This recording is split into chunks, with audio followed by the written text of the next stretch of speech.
Welcome to the official podcast of DogsDaily.com, a Sports Illustrated channel. Gets to the edge. Sonny Michel will send the Dogs home to the championship game.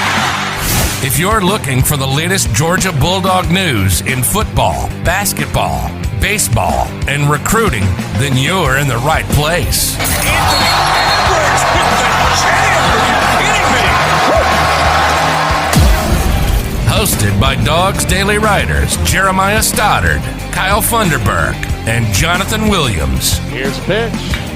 Hit high out into right center with some carry. It's got a chance. This ball is out of here. Tucker Bradley has won it. Just sit back, relax, and prepare yourself for these hot takes you're about to listen to.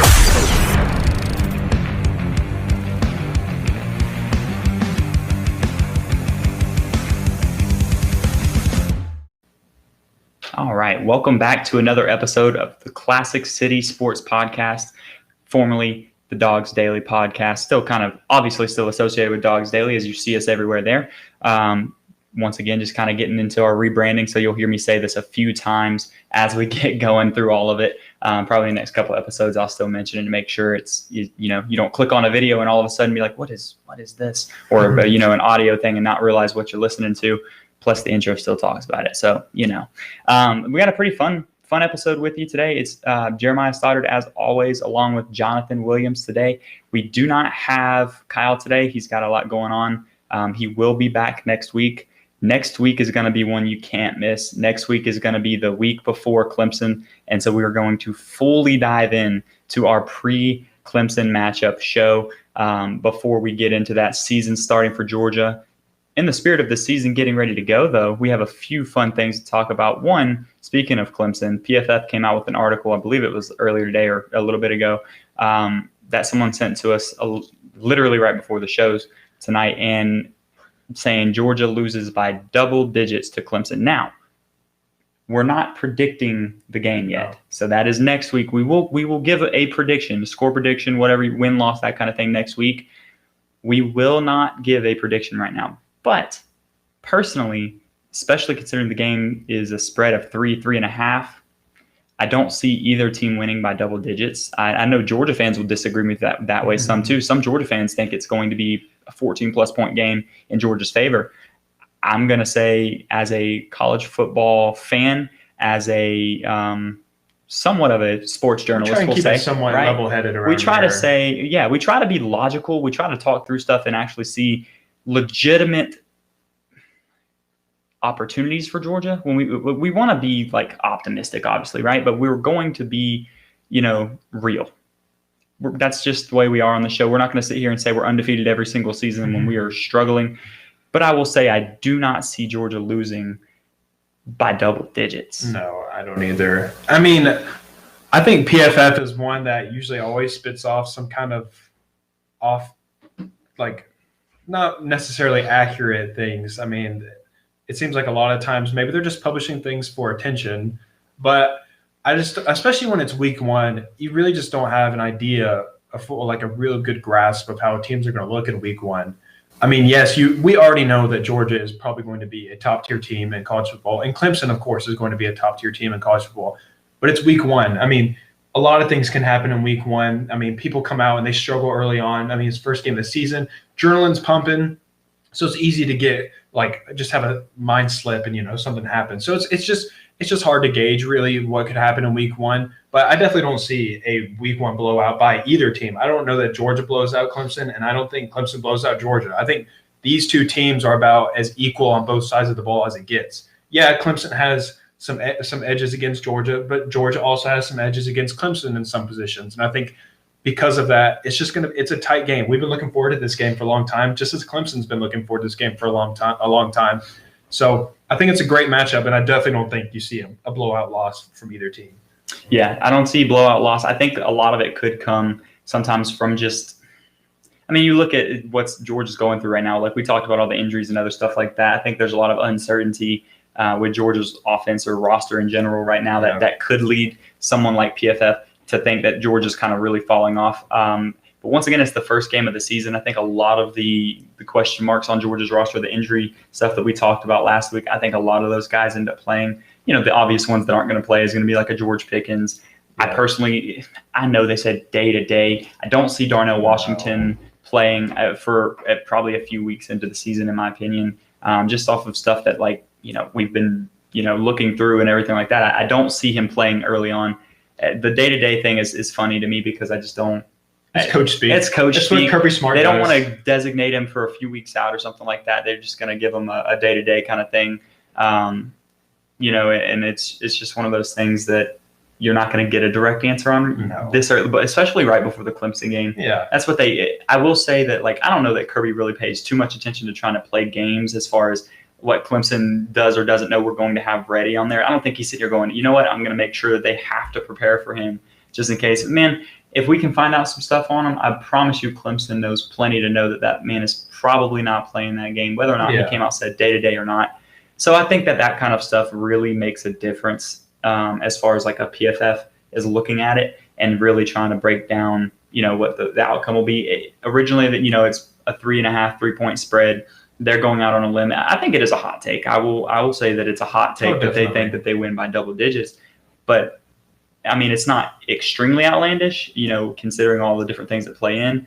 But I do think that Georgia has a very good chance of winning still. And I don't think that if they do lose, that they lose by double digits on there. And I think it's worth noting as well, you just mentioned the line at being around 3.5. I mean, even after Darnell Washington and Tyke Smith had their injuries announced, that line still hasn't moved. So obviously everybody else still has. Actually, I think that's what I think it was at 3.5. I think it went down to 3, about to check. Yeah. It might have got more in favor of Georgia, theoretically. Yeah, so obviously people don't think that that's going to affect the game very much. So I don't know that that's enough reason, just off of those two guys alone. I don't think that's enough reason to go ahead and say, those two guys are going to cause Georgia to be down 14 more points now because they lost both of those guys. They are important pieces, of course, but I don't know that they affect the game. Them not being on the field affects the game that much.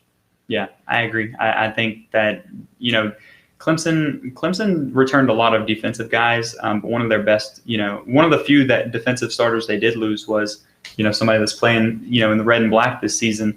And so that's something that really helps us as well. And we'll see how that plays out with him, obviously. But that's, that's one of their pieces missing. So maybe we can go after that a little bit in their defensive back area, their cornerbacks. We still have a lot of offensive weapons and a lot of receivers that are going to have great seasons this year, regardless if we have Pickens, if we have Darnell Washington early, if we have a Rick Gilbert. It doesn't matter. We're still going to have plenty of targets for JT Daniels to throw at. And then the Georgia running back room is ridiculous. We talked about that last week. So I think Georgia's offense does plenty to keep in the game with it. And I think Georgia has a better defense than Clemson. But I feel like I'm borderline getting into a pregame stuff on there, so I'm going to stop so I don't get too deep into all of it. But I think that Georgia, I don't think it's a fair thing to come out and say that Georgia is, 10-plus point loss. I think that is a bold take, and it's not something that you'll hear me say or anyone on this show say on there. No. So I think Georgia has a better chance than that. But, it's fun it's just speculation. We're in the middle of closing Talkin season, which we'll wrap that up a little bit tonight. We have some really good ones to go over because we're going to go. I realize I didn't give the full, spiel of what we're going to talk about too. We have kind of a guess of, how we think the SEC is going to shake out, win-loss records roughly for all SEC teams, East and West there. And so we'll kind of break that down a little bit. That's what we did literally right before the show. We grabbed some paper, printed it off, and went over and said who we thought was going to win and lose each game real quick. And this is between Jonathan and myself. Kyle didn't see this. Kyle's not here. We'll ask him next week how he feels about it and then see, that'll be a good thing to talk about next week as well as we get into it. But we'll talk about the schedules and then, wrap up Talkin season. There's some really good comments from some opposing fans that play right into what we just talked about or what we're going to talk about with the schedule breakdown. So that'll be kind of fun as well. The other thing is week 0, technically starting, games starting up this weekend. Games on the 28th. I believe there's a Big Ten matchup this week. So that starts off. College game day is going to be back this Saturday. So college football officially starts this week. So that's really exciting. Who doesn't love waking up to a Saturday morning and you have college game day on your television. It's just the best way to spend your Saturday morning. So college football season officially kicks off this week, which means Talkin season is also finishing up. And if you're me, I'm glad that's done because now you get to have all the talking be done on the field. So now we can sit here and respond to people when they make wild comments is, all right, they play on Saturday. All right, they play in 2 weeks. You can say what you want. We'll hit you with the Brooks Austin, go watch the film. That's all we'll have to say now because the film don't lie, as we like to say. We'll refer you to Brooks Austin's film breakdowns that he'll do his post-game, which I'll give a quick shout-out on this. By the way, if you're listening to this, now's the time to join his Patreon subscription. There is a hot giveaway going on right now. Jamie Goodman, from the Dogcast, is actually in the Discord chat and everything, contributes to all this stuff on there. He's pretty cool. You get to talk to him, all that kind of stuff in there. But he has some Georgia home opener tickets burning a hole in his pocket right now that he is going to give, or he's trying to give away to somebody within the Brooks Austin Patreon, family. And he's planning to, pick somebody out after like this coming Sunday. And today is August 25th, Wednesday, about 7:40 right now. So you have a few more days if you're listening to this. Hopefully it's out sooner rather than later. But go join it because those tickets are up for grabs right now. While you're over there, you'll learn there's a lot of, it's a family atmosphere. Everybody's there to enjoy it, talk football. Brooks gives all his insight, insider information, breaks down film every week. The season's kicking off. He's going to do, offense, defensive breakdowns, recaps from the last week, all that good stuff. So you'll see every bit of what Georgia did right and wrong or what they're preparing for in the week coming. So those are the fun ones to watch there. So that's the plug. Go hit them up on patreon.com/Brooks Austin. Try to get those home tickets, the home opener tickets. And if you can't go to the game, Jamie Goodman is also saying that if that person wins and they can't go to the game, he's willing to part ways with some pretty cool Georgia gear. I kind of feel like it's memorabilia. That's typically how he rolls. So that's something that's also worth it. $10 a month. It's worth it right now, especially during the season. You won't regret it. But anyways, back to the real topic. So you can, tell them to go watch the film. Go watch it with Brooks Austin. You can see exactly what we did or didn't do or what we're going to do. It's talking season comes to an end. Now there's going to be other teams that all they can do is talk. Oh yeah, definitely. And so those fans are still going to be out there. People, plenty of talking will still be going on, but Georgia fans and any other college football fans can also look and say, this is the results. We can talk about results, or we can talk about actual game stuff. You can't just speculate anymore. I'm excited for it. I'm so tired of the talking season. Some of it's been fun though. It's been pretty entertaining. It's produced some good laughs for sure, which is always a plus. We've had some good stuff come out of it. But so we'll wrap up with some finishing touches on that. We'll probably mention a couple other things next week on there because, right before the season, I'm sure it'll really get bad as far as some of the comments there. So that'll be fun as well. But, the one of the games that is coming up in week 0, Illinois and Nebraska. Yes. Who was it? We just looked. I don't know. I'm blanking. Is it Nebraska? It's Nebraska. I'm pretty sure it's Nebraska because they were the ones that Illinois came out and Nebraska. That's what. Yeah. That's what I'm sitting here thinking. I'm blanking here. But anyways, Illinois and Nebraska. I remember Illinois because that's who you need to be pulling for because you got Luke Ford up there and Prather Hudson. Prather Hudson, from what somebody told me earlier, was he's on track to start at defensive back. Got to keep that out there, and then look out for Luke Ford playing tight end as well. So see if he gets some action. He had to sit last season, so he's finally getting his chance to play college football up there closer to his family in Illinois.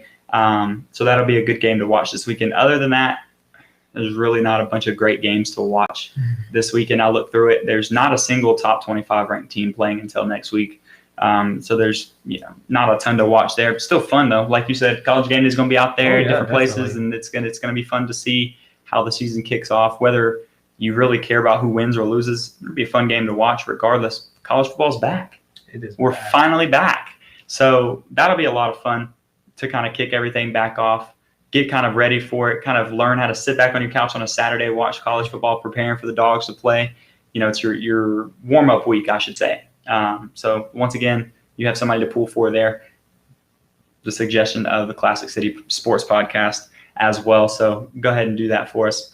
But we'll go ahead and jump in because I feel like it'll take a little bit here. We do have a breakdown of all of the teams in the SEC and kind of like a win-loss record that we kind of predicted here as well. The paper that we have is alphabetical order, so we'll kind of go through that list roughly like that because it's easier than bouncing back and forth. But then we'll kind of break down, SEC East, SEC West, that kind of thing at the end of it. So we'll start the obvious one, once again, alphabetical order. Alabama's the first one on the list.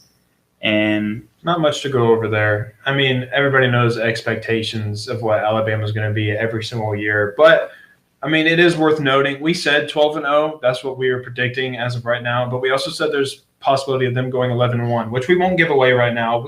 We can save that for later of who we think the possible one loss is. I'm not sure that it's really much of a secret at this point.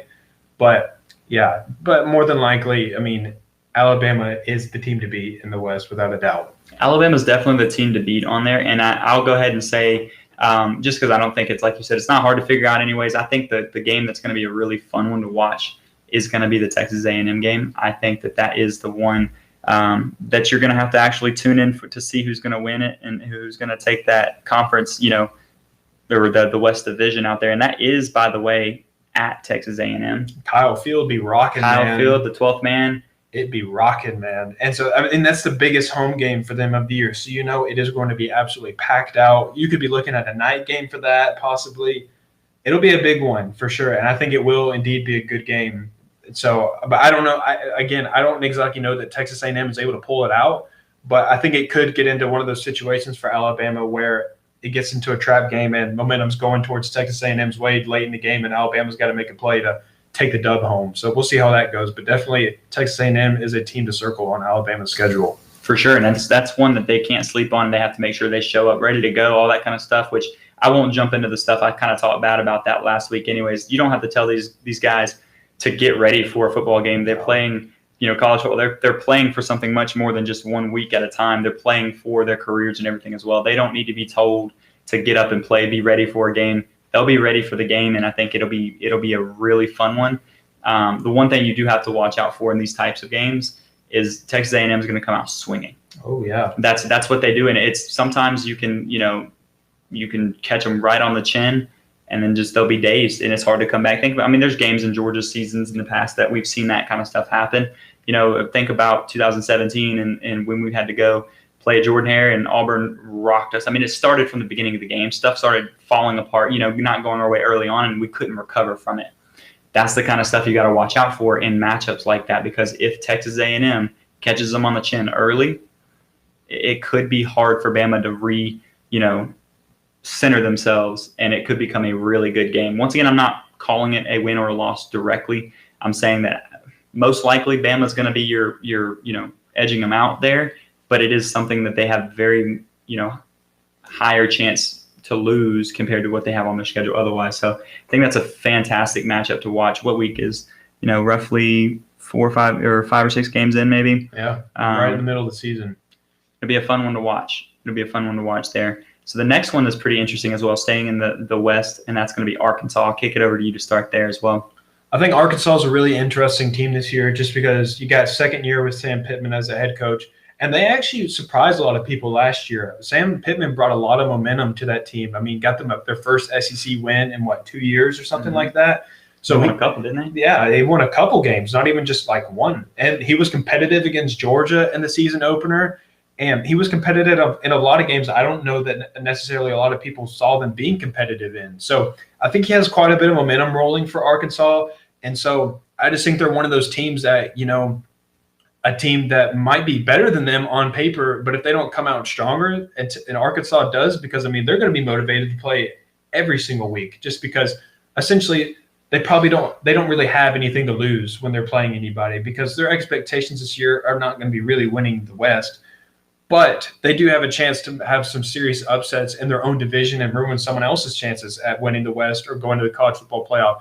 So I think they're a really interesting team this year. They have some really good talent offensively. I think they have one of the best wide receivers in the SEC right now. And I think their defense is pretty solid as well. So I think Arkansas is definitely a team to watch out. Not necessarily, again, to win the division, but just a team that you can't take lightly when you have them come up on your schedule. I think that's a very good way to look at it too. And we have them coming in right around, we're going to say it's borderline a 6-6 team. We kind of stretched it real quick just to say that, maybe it's a little bit of a bold take to say that they're bowl eligible this year. 2 games that we had to watch that could be really good ones on their schedule there is Texas and Mississippi State. Both of those games could be interesting to see. Now, it'll also be fun to watch that Texas game because will Texas finally be back? Will they finally be back? Yeah, will they finally be back? Let's see if they can beat Arkansas and Sam Pittman. But that was one that we actually had as kind of a question mark game because Texas isn't, they're not back, first of all. And Arkansas really does have some good momentum going the right direction. So it'll be fun to see how that one plays out and see. Sam Pittman was able to win a few games early on in his career at Arkansas. Now he's had an extra season. Doesn't have to deal with COVID the same way because they've had a full, preseason kind of fall camp, spring, all that kind of stuff. Now he can really, really try to piece things together for his team and see what they can do. So once again, we're predicting maybe around a 6-6 season for them with a couple good games in there as well. So then this is a good one for the Georgia fans out there, right? Auburn. Auburn, I don't know, honestly, because I don't have a whole lot of faith in Bo Nix, first off. I think Bo Nix has had opportunity after opportunity to go and prove himself to be this elite quarterback that everybody is saying he is, and I just really haven't seen it. So with that, and then also when you have a new head coach coming in, it's just hard to really predict how a team is going to respond to that and also how well they're going to gel in their first season. So with that, I think they have the opportunity to be like kind of a middle of the pack SEC West team, but I think they also have the chance that they could be possibly a bottom feeder in the SEC West. So we have them possibly either going 4-8 as their floor, like that's probably the worst that they'll go this season, and then at their best, they're probably like a 7-5 team. But I don't see them being up at the top of the SEC West this year, just because, like I said before, I think there's too many question marks surrounding this team. And again, their starting quarterback, I don't have a whole lot of trust in him to help bring our Auburn up to that elite level this year. I agree. And it's one of those things that they are in the West. They do have some pretty tough matchups in general. I will say a notable game that we did count them as a loss for, Penn State. Man, at Penn State, that's a tough place to play. I mean, it's a tough place to play. They're always up in like the top 10 area or something. Now, I will say this, though. If Penn State at home can't beat Auburn, their season needs to be go ahead and just quiet them up at that point. Because at home against what we're looking at as like a not even really middle of the pack, maybe like lower level, maybe middle. We'll say middle of the pack SEC team, between East and West. We'll say Auburn, middle of the pack kind of team there. If you're going to be considered a Penn State top 10 type team, you've got to win that game. At home, you can't lose at home. No. Otherwise, that kind of wraps that up. But it'll be a fun. I'll give a shout out to Penn State for that, though. They went ahead and scheduled Auburn in the regular season. That's the kind of stuff I want to see more of. I want to see teams like Penn State going out and scheduling those bigger matchups. Now, Auburn ended up not being so great this year, and they just lost their head coach. But you can't prepare for that. Like Georgia has games scheduled for we play Ohio State 2029, 30-31, or 2031. You just don't know what those teams are going to look like in 10 years from now. We're 10 years away. I think we have a game against Clemson maybe in 2030 or something like that. I believe we do, yeah. Or Oklahoma, Texas, like in that range. And you don't know how these teams are going to be in a decade. So you can go out and schedule these teams. That's all I ask for because they're typically a good team. You can't help if they're not great when you actually get to them on your schedule. But that's a shout out to Penn State for actually going out there and doing that as well. Next. Another fun one for Georgia fans is Florida. Now, this one, if a Florida fan actually does see this, they're not going to like what we have to say here. Well, maybe they might because they were pretty high about last season. And so based on the record that we have down right now, they may actually see this as a win and get pretty excited because they were riding on a high horse after last season. So maybe they will be pleased with this answer because 8-4 seasons are what Florida fans seem to be aiming towards, and that is exactly where we have Florida placed right now is 8-4. So maybe that is a win for Florida fans. I don't know. Maybe that's their expectations. I will say that I was talking to a guy that is a Florida fan the other day on it, and he's one that actually he's living in Georgia obviously, so he's not exactly your aggressive kind of person on there. He's a little bit more of an even-tempered person. And he said he pulls for Georgia overall, except for that game down in Jacksonville. And I said, "Oof, you don't want to hear my opinion of that game down in Jacksonville." He said, "No." He said, I don't see them having a chance to win that game this year. He said last year, if Georgia, he even said last year, if Georgia kept running the ball, that they probably could have won the game last year on them if they could have got that game going a little bit more. So that was his point of view on it. And so this year he says that Florida doesn't have the chance on it. So we agreed on that, actually. I don't think Florida has the chance to win, like legitimate chance, I'll say. But they have like a fighter's chance in the same concept that I was talking about earlier with Alabama and Texas A&M is if Georgia gets caught on the chin early, it's a hard one. Jacksonville I don't know if you've ever been down there for that game, but man, I'm telling you what, that is probably one of the most fun experiences as a Georgia fan as far as games to go to. Now, the ones in Sanford Stadium are amazing. Don't get me wrong. I was at the Notre Dame game and stuff like that. That was insane atmosphere.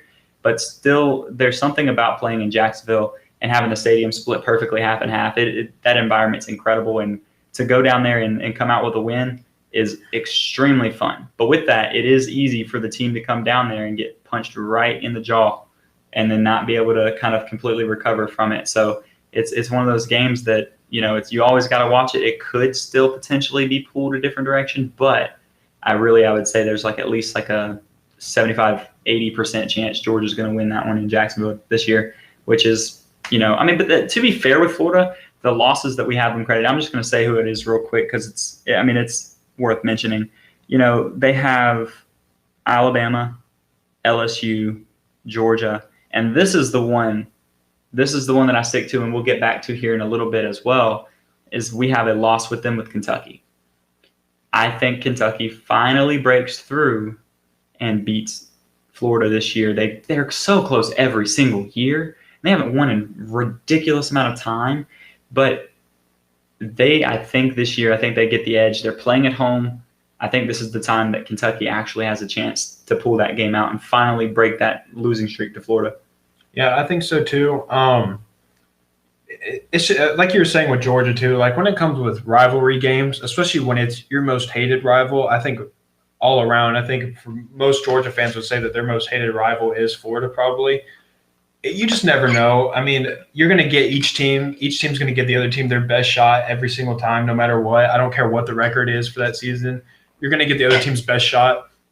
But yeah, I think Kentucky does have a really good chance at beating Florida this year, especially considering it is at Kentucky. So that's going to be on the road. And also, reports were coming out just the other day that Emory Jones is still struggling in the passing game. And it's not even like with his deep shots or anything like that. Are you surprised? No, I'm not surprised. I've been beating that drum all off. This is a dead horse. This is about as dead of a horse as Georgia's basketball team right now. I've been beating that drum. But it's the checkdowns that he's overthrowing. And he just has not found any consistency yet. So if we're late into the offseason, we're a week away from when college football starts. So I think you're kind of running out of time in that area for Emory Jones to find his groove. And so I don't see Emory Jones being consistent enough this year to bring them over the top of more than 8-4, maybe 9-3. But nothing more than that, in my opinion. If you don't have a consistent quarterback in this league, you're probably not going to be you're not going to be very successful. Georgia's found that out the hard way. If you don't have a very consistent quarterback that can get you down the field efficiently, you're probably going to struggle in a lot of games that you probably would. It's just how the offense is transitioned now. So I don't know. Yeah, that's my opinion on Florida. Yeah, I think it's going to be an interesting one because once again, part of what made them the team to kind of beat in the East last year until they kind of unraveled late in the season was their offensive production. Kyle Trask was as consistent as any quarterback in the nation last year. And again, that's why they were so successful. When you find a consistent quarterback that is very efficient as well, you're going to win football games. You're going to be competitive against everybody that you play. Now, he was a Heisman candidate, but the thing is you don't even have to have a Heisman candidate quarterback. Like you said, it just has to be consistent. And so when you look at not only was he a consistent quarterback, and I know this is a hard one for Georgia fans to listen to sometimes, is he wasn't a bad quarterback. No. He was a Heisman contender for a reason. He was good. Great and he continued to get better as the season went on for the most part. And so not only did they have a consistent quarterback, they had a quarterback that week in, week out was actually improving overall. and actually was coming out there and winning them games like that. And that's what you need in this day and age. And when you're going up against teams like a Georgia and Alabama, LSU and stuff like that, you're going to have to be able to score.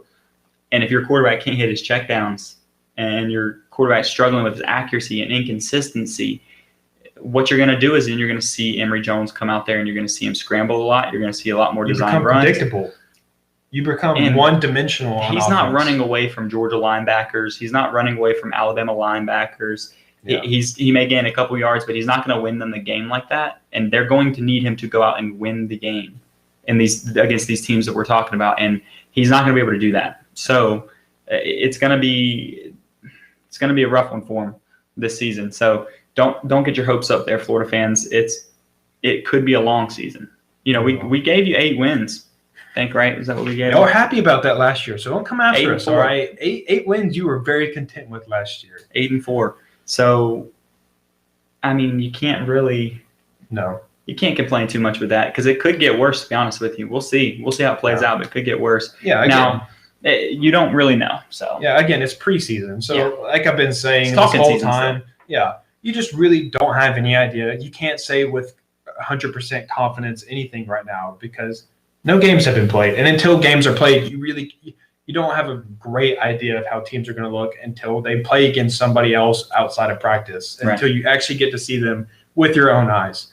So, yeah, I think it'll be a fun one to wait and see how stuff is about to play out for them, and all the questions will be answered soon. Let's see if the quarterback whisperer can help Emory Jones. You better hope so. About to find out very, very soon. What do we say? Just out of curiosity on there, when's the first? Oh, yeah. Yeesh. I mean, at least they get they'll watch. All right, before we switch, because this is worth noting as well. FAU and South Florida are the first 2 teams they play against. So watch, he's going to come out and he's going to probably light it up against those 2 teams, right? And everybody, Emory Jones, look. Exactly.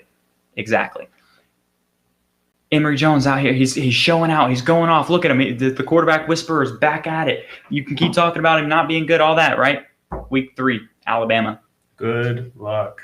Good luck with that one. And Georgia had to play Alabama, week 3 this year? Or was it week 4? I think it was week 4. I think it might have been 4. But anyways, at that point, we're still running with Stetson Bennett. We thought Stetson Bennett was Jesus on earth coming. I mean, just because of what we had thought we were going to have to start the season, and then we're really kind of freaking out because of our quarterback situation. And he earned that. I mean, he went in and beat Auburn. And to be fair, yes, he did. He did beat Auburn at home for us, and he came and played lights out in that game. But to be fair, against Alabama, there was a couple of plays that whole game could have changed if he had made the right read. That's what I'll say. There was a couple that he just missed. He just didn't see the guy. He didn't throw it to the guy that's streaking right over the middle. There's a few plays like that. Like in the third quarter, there was a play or an overthrow, stuff like that. So we were within striking distance, in the third going into the fourth quarter kind of thing, if he had made a couple plays. So he, even in that game, he came close. Now, he wasn't great. He's our 3rd or 4th string quarterback right now. In general, now, if you listen to Brooks Austin or other people, even we've kind of talked about this too, if it's a mid-game kind of thing where, say, say his helmet pops off for a play, right? So you got to come out for a play. The quarterback that's running out there for Georgia is going to be Stetson Bennett. He's going to be the guy they just randomly insert like that. Now, if Kirby has time to actually plan and maybe prepare a quarterback for like a full week or something, at that point, I don't know that he's the guy that runs out there for you. But I say he's 3rd, 4th on the depth chart overall. But if it is like an instant moment kind of thing, he's going to be the next guy put in.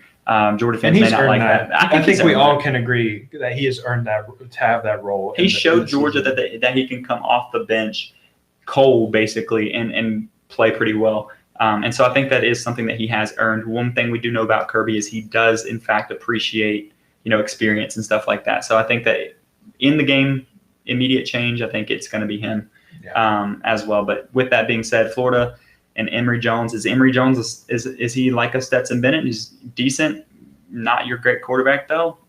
I guess you'll find out soon, right? Next on the list, we're going to skip. We're going to wait because it's Georgia alphabetically, but we're going to hold off. That's got to be our last team that we talk about, right? Yeah. So let's go. This is the East contender outside of Georgia that we kind of zoned in on before the show, and that is Kentucky. Kentucky could be a fun one to watch this year. We started this off with they could go as high as 10-2, maybe 9-3. And which would, at that point, if you're keeping score here after we just talked about Florida, that would have them at, right ahead of Florida in the SEC East. Yeah, and I think the one thing that's going to play a big factor into Kentucky, and they consistently have this down to a T for their team usually, is that they have one of the best offensive lines in the SEC, I believe, this year. So I think that plays a big role. They usually have a really good running back every single season as well. So I think that they'll be able to not necessarily compete with a team like Georgia. I don't know that they are on that level, but I think they're talented enough to where they could definitely compete with the rest of the East, and then also their Western opponents this year, which are Mississippi State and LSU. I think they're very talented enough to compete with those SEC West teams, and then also pretty much outside of Georgia, they're able to compete with the rest of the Eastern Division as well. So I don't think they're necessarily going to be top 5, top 10 team, but I think they're definitely around that 10-15 range possibly, because I see that for them this season. I really do. Yeah. I think that they haven't been that far off a few times, and look at they really held Georgia in, control a little bit last year, and Georgia couldn't run away with it. Now, part of that was the game design that they had, and they were like, you know what, we're going to keep the ball on the ground, we're going to run it, we're going to get the clock going, keep the ball out of Georgia's hands as much as possible. Now, Georgia fans absolutely hated it after that game, and we're talking so much about Georgia's offense, all the issues, all this, that, and the other, right? Well, one, Georgia was going into that game with the intent to kind of run the ball a little bit more anyways, because at the time, Kentucky was leading the SEC in interceptions. And we were not looking good at quarterback at this point in general, so we were kind of trying to protect it. And guess what? We did throw a pick in that game, did we not? We did. So, and also something to note was the amount of injuries that Georgia had that week. I mean, there was, 8 injuries? And they kept going down in the game. Yeah. In the game, they kept getting hurt. And, we can't sit here and lie. I mean, our eyes were focused on Florida because that's who our next opponent was. And so probably had that mentality of okay, Kentucky, let's just get by this and we'll go play Florida. And that's who we're really focused on. So like we've said before, that can happen easily. I mean, you say your eyes too far forward in a college football season, you get punched in the mouth like Georgia did against Kentucky last year. And you got yourself in a battle that you were just scrapping and fighting to get out of and come out with a victory, which Georgia was able to do, but probably wasn't the ideal game plan for the game against Kentucky. And Kentucky's just usually one of those teams, it seems like. They, at any moment, they just hit you square in the mouth, and it's all about how you respond after that. Because once they get some momentum in their hands, then after that, it's just unknown about how it could go. Yeah, and I mean, once again, you're looking at an earlier in the season kind of matchup. It wasn't late in the season.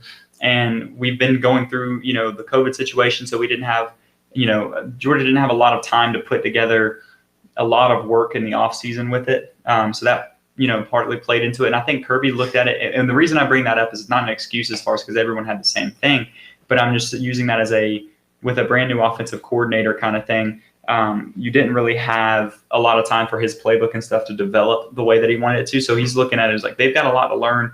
After the first week, Georgia fans are seeing the players run out there with armbands on because to make sure they know, which tells you they didn't know what they were doing out there. There was a lot of miscommunication, not knowing where they're supposed to be, what plays are, that kind of stuff. And so then when you go up against a team like Kentucky that was taking the ball away a lot in the air, and you aren't sure, if your guys are ready to go. Yeah, it's one of those things that I think Kirby happily, kind of talk about Georgia maybe looking beyond. I don't know that it even got to that. I think Kirby literally could have walked in and said, "This is what we're doing. We're running the ball. I know that you have a great offense, and I know that you can score us a lot of points. Don't think we're ready for that yet. And this team picks the ball off a lot. I don't want to air it out a ton. I want to keep it on the ground. But then when you pair that with the fact that Kentucky just ran the ball. I think they had a 12-play drive early in the game. I think Georgia had the ball, 3 times in the first half, 4 times in the first half? Yeah. 4 possessions in the first half. And I think the last possession with that was also with 30 seconds left in the half. Mm-hmm. So really 3 full possessions in the first half. So, yeah, you scored 7 points there. Didn't have a ton of opportunities, and you were trying to run the ball yourself. So I think that one's where it played in there. But don't forget, Kentucky just a couple years ago was a win against Georgia away from winning the SEC East. So they haven't been that far. It's not a crazy thing to talk about them finally getting moving forward. And then with the other teams kind of stepping back, like we've talked about already, I think Kentucky's the SEC runner-up, or SEC East runner-up, I should say. So I think that's good, but we'll, for the sake of time, we'll kind of run through a little bit quicker and move past that. We'll spend a little bit more time on East teams than West teams at this point, until we get to one particular West team that's worth talking about again a little bit more. Next on this list, similar to the Florida kind of thing on there, is an LSU, which we had coming in at about 8-4. Based on last year, that's not a terrible season, as far as what they're looking at. They do have, not a favorable schedule all the time either. So I think they're trying to rebuild and refigure some stuff out there. So it'll be interesting to see how they kind of play out as well. I think LSU is just one of those teams that they still have a lot of good talent on their team. They have a lot of playmakers on both sides of the ball still. So I don't know if that alone is going to be enough for them again to be like a top-tier competitor in the West against teams like Texas A&M and against teams like Alabama. But I do think they have enough to where they'll be competitive pretty much in every single game. And there will be some games where they take away a win, or there might be a week where they just don't really have it. They're not putting it all together and they lose a game. So I just think they're just that type of team this year in the SEC West. I think they'll still be really solid this year, though, for sure. Yeah, I think that's definitely I think they're a potential contender in the long run, for the SEC West. Like always, I think they just need a little bit more to kind of put stuff together. I don't think they're really knocking on the door of an SEC West title this season. Hence the reason we looked at it and gave them an 8-4 season. But I mean, to be fair on there, like they do have and there's a couple losses that we, aren't great teams that we can give them. But like think about like an Alabama, a Texas A&M, like that kind of those types of games is. And even UCLA, like I said before this, I don't really know anything about UCLA, so I can't say like with authority that LSU wins that game. We did predict them winning that game, but it's on the road. Don't know enough about them. Yeah, we just don't know enough about them. So I think that first game will be really telling of them. You got to go all the way out to California on the road, play against UCLA. Let's see what you're made of in week one. That's what that is for absolutely. them. Big game for them. And that's another one that kind of talks back to what we were saying earlier as well. Like, way to go, UCLA, going out and schelding a big game like that to start the season. A lot of good out-of-conference games this year I've seen. We did kind of talk about that. I think that's actually getting a little bit better maybe throughout, like, as a whole. You're still going to see the small little teams here and there on the schedules, like the cupcake type games. But yeah, good for UCLA getting on a schedule of LSU, for a opening game kind of thing, and that'll be a fun one to watch outside of the Georgia one, obviously week one as well. So keep your eyes open for that. Next on the list is Mississippi, so Ole Miss, and we had them going 9-3, right? Yeah, 9-3. Yeah. With their, you got a couple, obviously everyone pretty much is getting an L to Alabama in the West that has to play them there. So we basically gave them that. And then we had Texas A&M as an L as well. So Texas A&M, and then this is the one that kind of goes back to what we were just talking about a little bit ago with Arkansas. We have an L to Arkansas on this list right here as one of their 3 losses. Now that's one that could go a different way. So theoretically, Mississippi or Ole Miss could be borderline a 10-win team, which puts them in a little bit more of a competitive conversation in the West as well. I don't think they're actually competing for a West title. Because like we said, we already just called out a loss to Alabama and Texas A&M. Those aren't changing, I don't think, at all. So without being able to win those, you're not going to be actual contenders for the West. But right there, it's not that bad. No, and especially when you have someone like Lane Kiffin as your head coach, who's just an absolute offensive guru. I mean, we saw what he did against Alabama last year. And to be honest, Ole Miss had no business being in that game. But when you're putting up 63 points against Nick Saban, yeah, you're gonna be all right probably playing against. So I think they're just one of those teams though where like some weeks they just look like they're world beaters. Like nobody can stop that offense, and then you move on a couple weeks and it just seems like the offense really can't find their groove in anything. Like Matt Corral struggles a little bit, and then but you also have like John Rice Plumlee. So I think they have so many weapons. I think they're a really good football. I think they are a good football team. I don't know if I'll say really good football team. But again, I feel like we keep saying this so many times with all these teams, but they're just one of those teams where any given week they could hand you an L if you're a Texas A&M or if you're in Alabama. Well, it's one of those things because like we just talked about again, like a little bit ago when we were talking about Florida, is we're getting into where it's a more offensive style game. And when you're talking about a team that can put 60 points up against Bama last year, they can go out and beat anybody. If they can score like that, they can go beat anybody. I mean, 60 points is a lot of points for anyone to put up kind of thing. Oh, gosh, I mean, so if they can score like that, they can beat anybody. The thing is, their offense is so good. Their defense is equally as bad. Yeah. And that's why they still lose games when they're scoring 50 points. I mean, if they had a lick of defense, if they had any type of defense, actually, it just made me think of there was an SEC short that came out, not long ago, and it was talking about the Ole Miss, and it's like if only they could have, had any type of remnants of like the what was it, 2013 maybe? It was like the Land Sharks. Y'all remember the Land Sharks? Robert Condici. When they had like a defense, and when the Egg Bowl actually was like a big deal. It was Ole Miss and Mississippi State. It was like almost a West deciding game. Like it was a big deal. Yeah. Think about if they had that type of defense and had even remotely this kind of offense. I mean, it would be insane. And like they could actually be a contender in the SEC West this year if they had any type of defense on there. So maybe their defense improved and all of a sudden they can turn that around. You never know, but I don't think they necessarily have, considering where they were, to make that big of an impact of, big change. But I think it's worth mentioning that they score enough that they could come out there and once again hit you on the chin, and then you can't keep up with them anymore. You let them get ahead of you and you could struggle. Yeah, they're a team that you do not want to fall behind early in. Definitely not. Not at all. So next on the list, we got to follow it up with Mississippi State, obviously, which pretty close to where we were just talking about with an Ole Miss, but a little bit lower. Yeah, I don't have a whole lot to say about Mississippi State just because I don't know much about their team other than Mike Leach is a 10 out of 10 interview. So always fun. Always try and catch Sound a Mississippi post-game interview because Mike Leach is he's going to give you line after line. So 7-5, I think that's about right. Really not much to say though, schedule-wise or anything else about Mississippi State. Yeah, I agree. I think there's not a ton of time to spend there just because they're one of the teams that's very much in the middle. Like you expect them to win quite a few games, but at the same time, like you aren't surprised at all when you see them come out and lose 5 games. Like it's not going to shock anybody to see that kind of schedule.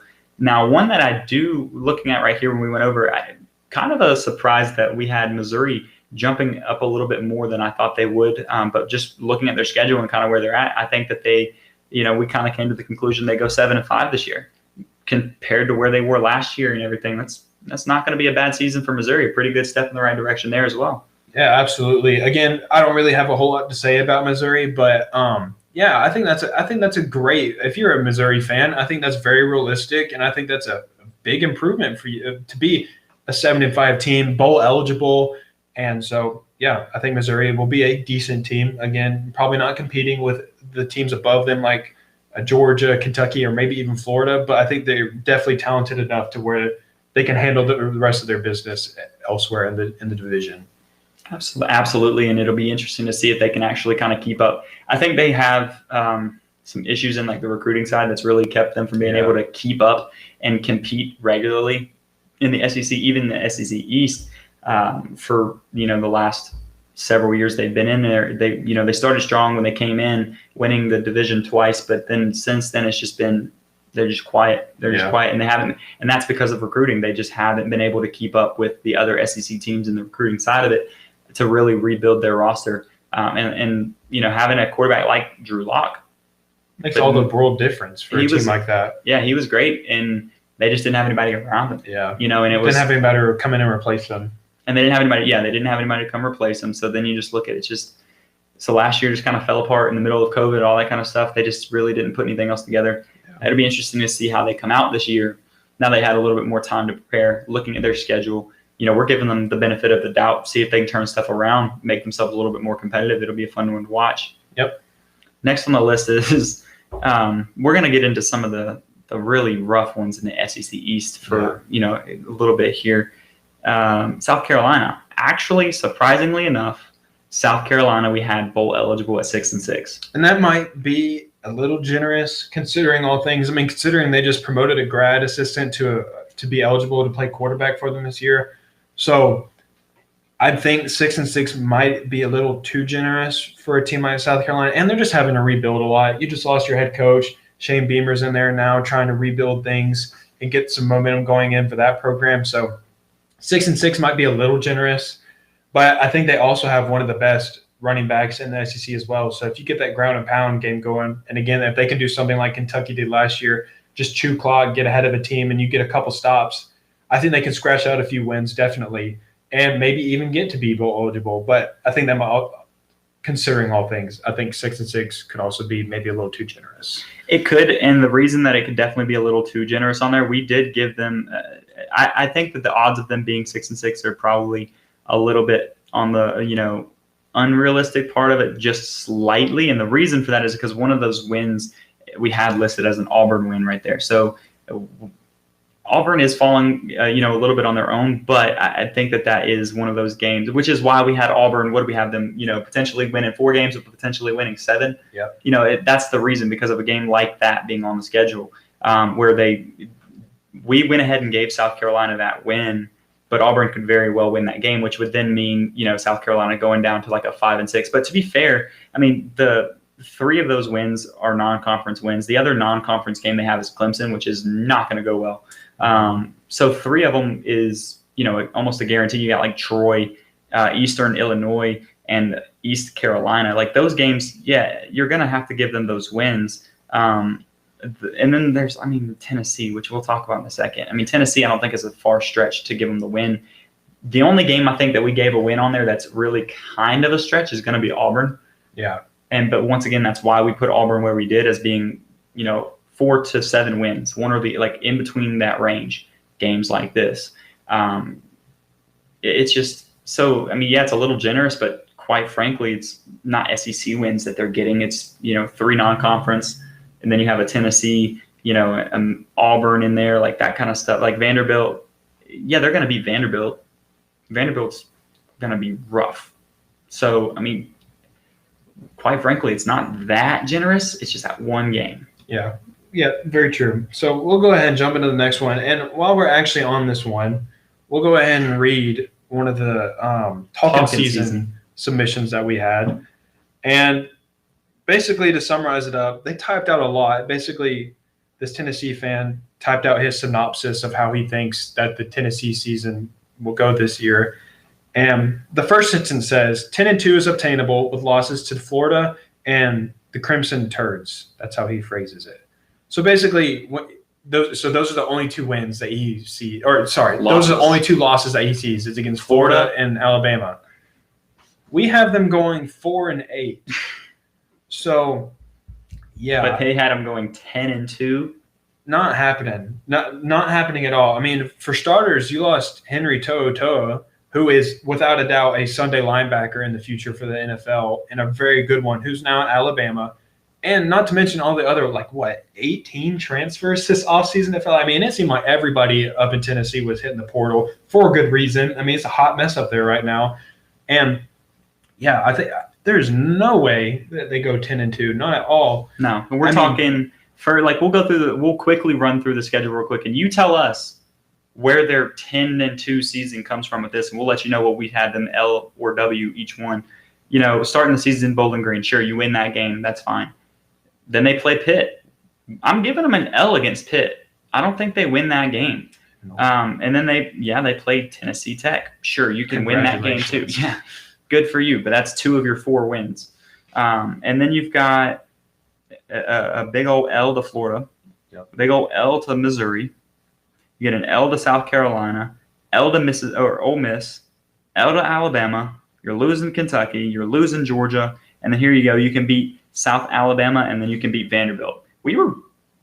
Vanderbilt could punch you in the face a little bit. Yeah. But I still think you win that game. There's no way Tennessee is winning 10 games this season. There's no way they win 6 games this season. Yeah. They're not. How 10-2 with only losing to Alabama? It's almost like you Florida. have to believe someone who typed it up has to be trolling Tennessee fans. That's almost what it feels like to put something that ridiculous out on the internet. You have to figure it's a troll, because there's nothing about Tennessee right now that tells me they have a winning record this year. There's nothing at all. I can't even say they have a good quarterback going into this year, because from what we saw last year of what the pieces that they have at the position this year, I don't really see them having a good quarterback. Just nothing points to them having a winning record this year. Not at all. But 10-2, have fun, y'all. Yeah. Good luck with those expectations. Yeah, you're really setting the bar high to go into the season based on what you saw last year, and that your entire program got torn apart in the offseason as well. But 10-2. Good luck with that. That would put them basic. I mean, yeah, they were going to have them like winning the East. I'm sure, and maybe unless they had Florida going like. I'm sure if Florida was 11-1. Maybe so. Yeah. Okay. But then now we'll go. We got 2 teams left outside of Georgia, which we'll talk about last. Texas A&M. That's another one that's a really fun one. Odds are they're going 11-1. Potential for them to go 12-0 because once again that game that is a good game to watch is them versus Bama. I'm not saying they go 12-0. I think they do lose that game at the end of the day. I really do. But 11-1 for Texas A&M, not a bad season. No, not at all. And again, we've talked about Texas A&M so much at this point just because of how highly we think of them this year and what they could possibly do this season. So 11-1 is a great season for Jimbo Fisher and the Aggies over there in Texas. So they have a legit shot. I mean, that is 11-1 is prime position to possibly crack into the college football playoff if everything else went their way. Oh, yeah. So 11-1 would be a great season for the Aggies. If they're 1 losses to Alabama, and then everybody else, like in Oklahoma, has 2 losses, and then maybe like it gives you a legit shot. Maybe a Clemson position. If a Clemson loses to Georgia to start the season, yeah, all of a sudden that puts them, at a little bit of a bad spot for the year. At the, coming towards the end, it kind of plays things out. Now, even if Clemson did lose to Georgia, Clemson's winning the ACC, so they'll be in. But you get my point. Like if a team like that or Oklahoma or somebody else slips up on there, it opens the door for an 11-1 Texas A&M team to put themselves into the playoff spot. There's a reason that last year they were right there on the brinks of making the playoffs as well. There's a reason that the year before that, yeah, sure, they lost 4 games. I think 5 games. We talked about this, last week ourselves. But they played top 5 teams. All of their losses came from within the top 5. We broke all of this down last week, so I won't get into it again. But there's a reason that the only reason they had a rough year that year is because of who they played. They had the toughest schedule. It was them and South Carolina had the hardest schedules in all of college football. Yeah. And they just didn't win those games. They weren't quite in that spot. Last year, guess what? They had a little bit better of a schedule, and they were right there on the brinks of making the playoffs. This year, schedule's not so bad with LSU not being great, Auburn really not being great. You don't have a ton of West teams breaking down the door this year, so they get the chance to walk through it themselves. Yep. And that's why that one game is going to be a good one to watch, a good game to watch to see how that plays out for them, because I think Texas A&M they're on the brinks of doing something pretty good and maybe shaking up the West a little bit in the next couple of years. So yeah, we're a little high on them here on the show, so we'll see how it plays out. I think that's a fun one. But we can go ahead and go from that team who has a chance to maybe knock off Alabama or something. So let's go talk about Vanderbilt. Not a whole lot to talk about Vanderbilt. We have them at 2-10, and now that I'm even looking at it, it might even be 1-11, which we also said, or 1-11. Yeah. And the 2 wins, East Tennessee State, you kind of have to figure they'll be East Tennessee State. The next one's the question mark that we have. UConn. First off, who the heck knows anything about UConn football? I don't even know that UConn fans know anything about UConn football. They have a good women's basketball team. Yeah, that's about all I know about UConn. So I don't know much about their football team, but with how bad Vanderbilt is, you have to think that also could possibly be a loss for them as well. Like, especially when we can't say anything about UConn or anything. But yeah, 2-10 or 1-11. We can say that with full confidence that is their season outlook this year. I mean, it's just going to be horrible, absolutely horrible. No positives for them. Yeah, I don't see it going very well for them. Like you said, if we're sitting here looking at a UConn game and saying that you could win, but you also very well could lose that game, that's rough. Yeah. I mean, it's rough. I don't know what to tell you on that one. It's just good luck. Maybe the thing about Vanderbilt is I don't understand is they've gone through several head coaches. They've done all of this stuff. They are consistently the bottom of the SEC East. Consistently. Do you remember a time where they've competed like for an I remember there were some times The when title, they had East title? not an Eastern title in football, but I remember when they had James Franklin as their head coach. They were like they had chances of going like 6-6, but yeah, But then they got rid of him. yeah.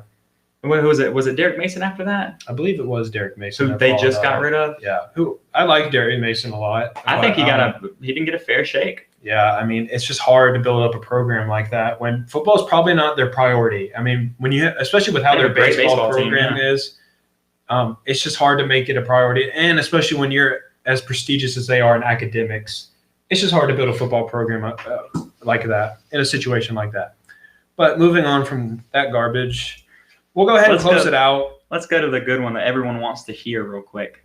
Georgia. What is Georgia doing this season? And this isn't really a surprise just because we've kind of hinted at this all year long, is that we have Georgia going 12-0 or 11-1.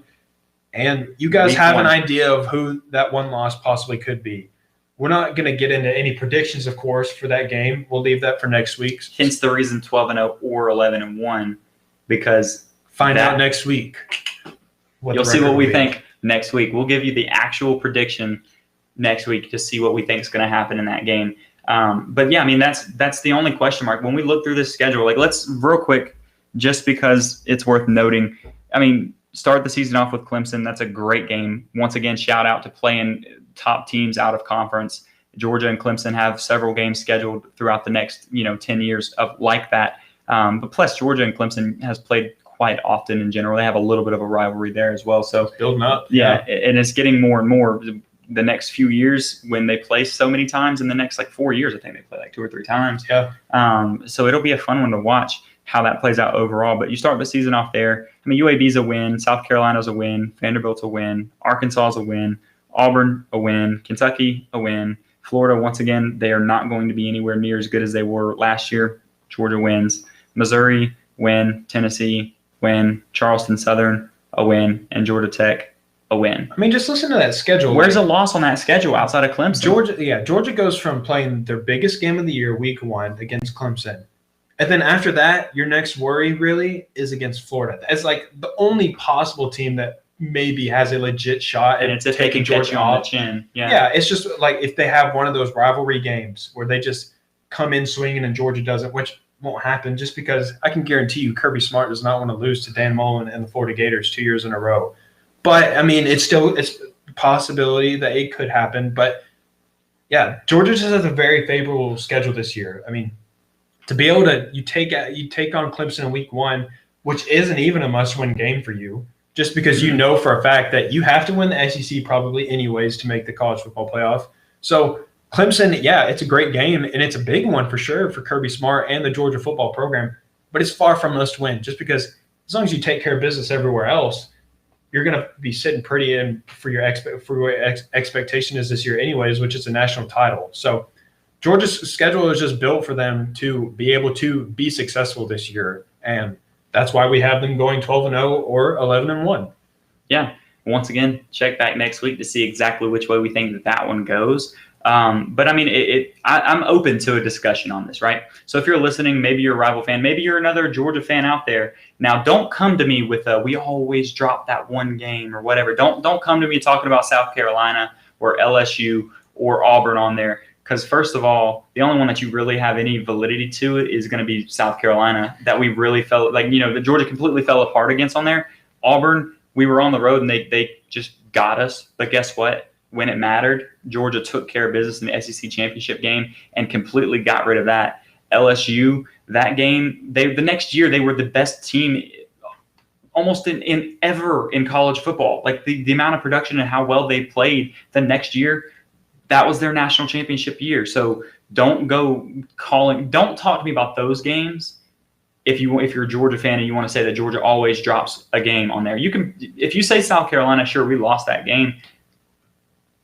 That's it. It's just a different team for Georgia as well. That year was a James Coley offense, a Jake Fromm at quarterback with no wide receivers to throw to. He had a freshman George Pickens and a Lawrence Cager and nobody else. A Lawrence Cager that was hurt all year long. Yeah. he was throwing, because I've said this stat on the show before, he was throwing, I think it was roughly 75% completion percentage when he was throwing the ball to George Pickens and Lawrence Cager. And then it dropped down to about 55% when he was throwing to anybody else. I don't care if you like Jake Fromm or not. That's fine. You don't have to. He doesn't play at Georgia anymore. You don't have to be a fan of him. Good thing is he's gone at that point. He wasn't a terrible quarterback that year, and he wasn't the reason Georgia was struggling. There was a lot about that team and that offense as a whole that was really not good. Think about it. Georgia got rid of the offensive coordinator after one season there. Yeah. And then the receivers were just injured or not there in general. And then your quarterback situation being whatever you want to call it. I mean, it was just not a good year for Georgia. It just wasn't. Just accept the fact that they weren't that team that year, so they lost to South Carolina. Accept it, move on. There's not a team on that schedule that is acceptable for Georgia to do that to this year, unless somebody comes out of nowhere, like LSU came out, being as good as they ended up being. That's fine, but I don't see it. So if you're a Georgia fan and you can come out and tell me a game on here that's a genuine concern of a loss outside of the Clemson game, I'll discuss it with you. I'd love to, actually. And then opposing fans, if you're not a Georgia fan or just a college football fan in general, don't really care, please show me a loss on that schedule outside of that first game. And I would love to hear your perspective on it and why you think it's a loss. And I'll defend it if I have to. Or we're open-minded individuals on the show. Yeah, absolutely. We pride ourselves on the show of actually, if you conversate with us and you can actually show us pretty good points, we're willing to change our opinions on it. If you do that, I'll come on the show the following week and I'll say something of hey, you know what? That's a game to watch because of this. It was explained pretty well. It could be a game to watch. I don't see that right now. Until somebody brings it to me, I'm going to say Georgia's 11-1 or 12-0. And that's the end of that discussion. That's all I gotta say, man. That's all I gotta say. I mean, that's what we have. So I'm sorry, I'm pulling my phone out. If you're watching, you can see it, but I have my notes on there for the next part to wrap up talking season. Right? There's a couple little things on here. 2 points that we want to talk about. Well, one, the alliance being made among other conferences. Honestly, it's kind of funny to me, and I'm not going to get into the full discussion on there. Because for sake of time, but we talked about it so much last week. Stuff like that, when we were already talking about the SEC becoming its own, entity away from college football and just becoming its own almost pro team kind of thing. Other conferences going up against them and voting against them in college football stuff as a whole, or trying to use that as a power move because they have the majority outside of between all the big teams in the other conferences. That's great. That's just more likely that the SEC says, deuces NCAA, we're going to go do our own thing. Y'all have fun with Clemson and Notre Dame. And not even Oklahoma. Oklahoma's coming to the SEC. Y'all have fun with Clemson and Notre Dame and maybe Penn State at that point. That's your teams maybe. I don't know. I mean, you're just pushing them further and further along that road by doing so. Yeah, I pretty much gave all my thoughts on the situation last week. So if you want to hear me speak on the situation, I kind of went on a little bit of a rant about it. So go back to last week's episode if you want to hear my thoughts on that situation. And then the last thing we'll talk about, it's always when we do talking season, we always have to talk about Florida fans. There's always one of them. There's always at least one. That's generous to say there's just one. Yeah. But there's one we'll talk about this time. Just in reference to Walter Nolan and his final three that just came out, which if you missed it, it was Georgia, Texas A&M, and Tennessee that he just announced on there. So we'll see which way that goes in the near future. He's probably coming out pretty soon as far as when he announces. But anyways, it was a Florida fan on some message board that got a screenshot sent to me on there. And it said, in reference to Walter Nolan, he'll come crawling back when we whoop Bama by double digits. Again, you just have to assume that these people are trolls because, it's the same thing. It's the same thing that we said about Tennessee going 10-2. There's nothing that points to Florida beating Alabama by double digits. Losing to them by double digits? Oh, yeah, that is very likely, but definitely not beating them by double digits. Not a chance. It's not happening at all. So, we'll see how it plays out, I guess, and see. We'll see how that plays out. I'm pressing buttons over here. Sorry, guys. Mouse has side buttons. I'm going to pull this here. You can see it for a second. Sorry, guys. Anyways, so we'll see how that plays out with them, I guess, because they're thinking that they beat Bama by – he and that Tennessee fan probably get along really well. Yeah, I'm sure they would. Because if they're sitting here thinking that, going to win by double Obviously, digits to the Bama. That Tennessee- means they think they're going undefeated in the East, and I think that means they're going undefeated in the season. So then maybe, at that point, Tennessee, that's your one losses to an undefeated Florida, apparently. And then, Alabama, who apparently has a one loss to Florida of all teams on there. So good luck with that, I guess. We'll see how that plays out the whole season. Talkin season's coming to an end. Florida, you're hitching your wagon to Emory Jones and Dan Mullen and Todd Grantham. Let's not forget that. Yeah. So that's your trio. We'll see how it goes for you. But anyways, as always, keep it classy in the Classic City, and we'll catch you guys next week. Thank you for listening to this week's episode of Dogs Daily on Sports Illustrated. Take a second to subscribe, rate, review, and share with your friends and family. Feel free to reach out to the Dogs Daily crew on Twitter with any topics you'd like discussed. You can reach out to Jeremiah at Jeremiah_Stod7, to Kyle at DK Fubderberg, and Jonathan at 22_J-Man. Check back next week for a brand new episode. In the meantime, go Dogs!